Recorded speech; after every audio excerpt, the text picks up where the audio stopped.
शिव पुराण में वर्णित नागेश्वर ज्योतिर्लिंग की कथा की महिमा आपको सुनाते हैं। पार्वती जी के वरदान से दारुका नाम की एक राक्षसी समुद्र तट पर जंगल की रक्षा और देखभाल कर रही थी। दारुका बहुत क्रोधित और अभिमानी थी। उसके पति का नाम दारुक था। वरदान प्राप्त करने के बाद दारुका और दारुक देवता और ऋषियों को सताना शुरू कर दिया। साथ ही धर्म को नष्ट करना शुरू कर दिया। इसलिए ऋषियों इन दोनों के अत्याचारों से परेशान होकर औरवे ऋषि के पास गए और दोनों राक्षसों के अत्याचारों के बारे में बात की। तब और ऋषि ने शाप दिया कि यदि वह यज्ञों को नष्ट कर देते हैं, ऋषियों को परेशान करते हैं, जानवरों को मारते हैं, तो वे दोनों अपने आप नष्ट हो जाएंगे।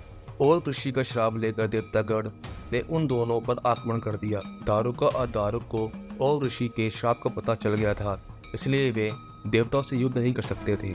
वे पार्वती के आशीर्वाद से सारे वन और सारी समृद्धि को समुद्र में ले जाने के बाद वे दोनों बिना किसी डर के रहने लगे और समुद्र में आने वाले नाव के यात्रियों को पकड़ने और मारने लगे। इस प्रकार दोनों समुद्र में भी सबको सताने लगे। कुछ समय बाद दारुक अपने राक्षसों के साथ समुद्र में लौट रहा था। फिर उसने कई नावों को आते देखा। उसने अपने साथी राक्षसों के साथ सभी नावों को रोक दिया और सभी यात्रियों को बंदी बनाकर समुद्र में ले गया। उसमें एक शिव भक्त सुप्रिय नाम का व्यक्ति था। उन्होंने शिव की पूजा शुरू कर दी और साथ ही उन्होंने अन्य कैदियों को शिवलिंग की महानता के बारे में बताया और उन्हें शिव जी की पूजा करने के लिए कहा, ताकि अन्य कैदी भी शिव की पूजा करने लगे। इस बात का दारू को पता चला तो वह वहां आया और सबको बोला, शिव पूजा बंद करो नहीं तो मैं तुम्हें मार डालूंगा। तो सुप्रिया वाणिक ने भगवान शिव से प्रार्थना की, उन्हें दारू से भय हो रहा है, वह हमें आपकी पूजा करने की अनुमति नहीं दे रहा है, इसलिए दारू को नष्ट कर दीजिए। सुप्रिया की प्रार्थना सुनकर शिव मंदिर के साथ धरती से प्रकट हुए और पाशुपतास्त्र सुप्रिय वणिक को दे दिया। सुप्रिय वणिक ने शिवजी द्वारा दिए गए पाशुपतास्त्र से राक्षसों का नाश किया। उसके बाद शिवजी ने देह धारण किया। सुप्रिय वाणिक को आशीर्वाद दिया कि यहाँ ब्राह्मण, वैश्य, क्षत्रिय और शूद्र सभी अपने धर्म का पालन कर सकेंगे। आप शिव धर्म का प्रचार करिए और यह स्थान आज से पवित्र हो जाएगा। राक्षस इस स्थान पर नहीं आ सकेंगे।